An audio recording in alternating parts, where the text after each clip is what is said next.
सी-टेटची official answer की आलेली आहे. Googleवर जाऊन सी-टेट टाईप केल्यानंतर तुम्हाला तुमचा रोल नंबर टाकायचा आहे आणि रोल नंबर टाकल्यानंतर तुम्ही जन्मतारीख टाका. जन्मतारीख टाकल्यानंतर लॉग इन केल्यानंतर तुम्हाला असा ऑप्शन दिसेल. आता इथे बघा तुम्हाला एक डाउनलोड आन्सर की म्हटलेले बघा. पेपर म्हणजे तुम्ही डाउनलोड आन्सर की पेपर 2 दिलेला असेल. खाली इथे डाउनलोड आन्सर की हे बघा हिरव्यामध्ये दिलेलं असतं.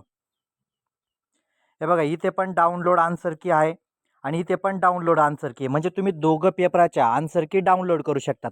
आणि त्याच्यानंतर तुम्हाला तुमची OMR शीट जर डाउनलोड करायची असेल उत्तरपत्रिका ती डाउनलोड करण्यासाठी बघा या ठिकाणी पेपर 1 ची असते, या ठिकाणी पेपर 2 ची OMR असते. या दोघं ठिकाणी तुम्ही तुमच्या OMR पण डाउनलोड करू शकतात आणि त्या OMR ची प्रिंट काढून तुम्ही आन्सर की मॅच पण करू शकतात. म्हणजे तुम्हाला तुमची OMR पण बघायला मिळते आणि त्याची प्रिंट करून घ्या आणि प्रत्येकाने डाउनलोड करा आणि आजच्या आज डाउनलोड करा. कारण तुम्हाला काय होतं तुमचा काहींचा निकाल राखीव पडतो कारण काहींचं लॉग इन होत नाही. त्याच्यामुळे प्रत्येकाने लॉग इन करा आणि आन्सर की आता कशी मिळवायची हे मी तुम्हाला सांगतो पण डाउनलोड तर करा आधी सगळ्यांनी.